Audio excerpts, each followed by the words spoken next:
Hi friends नमस्कार जय जगन्नाथ। देखते मो बुढ़ी माँ सी शशुर घर को जीवा अल्प दिन पर मुझे रंधा बड़ा शिखौ सब कम शिखौ मैंने ये कम न शशुर द्वारा केमी कर बुझल कहनी तू ये सब शिखिकी मो कतरू जा जाए शशुर द्वारा कर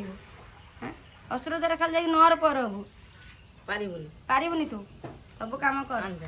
मेघ होगी जो छिछत्र होना मु क्या देखा तोर बर कति भिडियो कल कर भिडियो कल कर क्या देखा यहाँ सोयाबीन तरकारी सोयाबीन तार आठिए पानी बाहर कई ना सब छाड़ छुड़ा देखी किए गुआ पकड़ पड़ेगा किए कनिया डाकरा खाइते पड़ेगा काठ जो जाली रांधिला जो धुआं ये करंज काठर जो धुआं टमाटोटा धोई काटा सोयाबीन आलू तरकारी करदे पुटल आलू भाजदेनी आउ भेंडी बोईतालू खटा तेंतुली खटा कई रखी माउज देखी कि खाली तेंतुली खटा टे मत दे बुआ आनी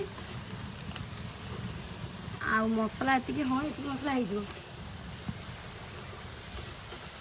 आउ कौन कहूल गोटे बड़े जिन देखा आकाश मो पुअर सांग पुआ तो ना से आकाश टी भारी मन दुख भारी मन आउ ये कौन लिखाई देख आमर बाघर आम आड़े बाघर एमती लिखा हुए झिपी झिपी आषाढ़ बरसा बेंगुली गाउछे गीत सोनू सहित दीपुर विवाह देखिब आसिले मित जय जगन्नाथ देख केमती लिखा है तुम आड़े हुए कि नहीं मत कह आम आड़े तो लिखु ना कौन आम घर सब फाँका कहीं ना सब जेजे जगह जेजे पड़े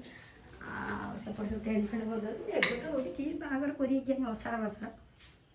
आई सब लगेज फगेज आसिक रही सेपटर सब जिन पत्र अच्छी पीसा महाशय शुचंती मेघ टुपुर टुपुर पकईलानी लुहलु तर मेघ पकईलानी एपटर भी आठ देखु एपटर भी देखु आकाश आम मो पुआ नहीं बोली आकाश मो सांग सांग हो सब बुलुंट देखु आम घर आ कौन कौच बुढ़ी माँ आ कौन कौच कौन कहल कि तू बाहर की जो जीवु ता विषय किसी कहबो ना हाँ कौन कहबी मु शिखिनी तू जा कहीदेबू हाँ से जाई करिवु मु जा कभी से जाई करिवु बुझला धीरे चलबू पाद जोर से पकेबुनी आवाज करिबुनी उच्चा आवाज रे सास ससुर सहित कथा हबुनी डाकिने आज्ञा शुणिबू बुझिलु क्या जवाब दबुनी मुह फेरे की कथा हबुनी बेला ताटिया कचड़ा कुचुड़ी करिबुनी बापहर गारिमा देखैबुनी धीरे चलिबू नुआ घर नुआ जगह नुआ पानी नुआ स्वामी बुझिलु कथा जमी ध्यान देइथु बाप भाई कथा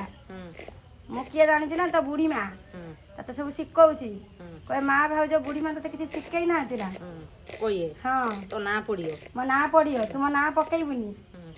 बुझिलु एना 6 मास वर्षा जाए तुंड खोलबुनी है तो जमी आमर ना न पकौ ना शोला आउ किस ते कहमी आउ जहाँ आसबू फेरी बुलार ते शिखेमी है जमार बापहर कथा कहीकि मन दुख करिबुनी कांदिबुनी है बाप भाई ना जमी तू न पकौ हेलो खेचड़ी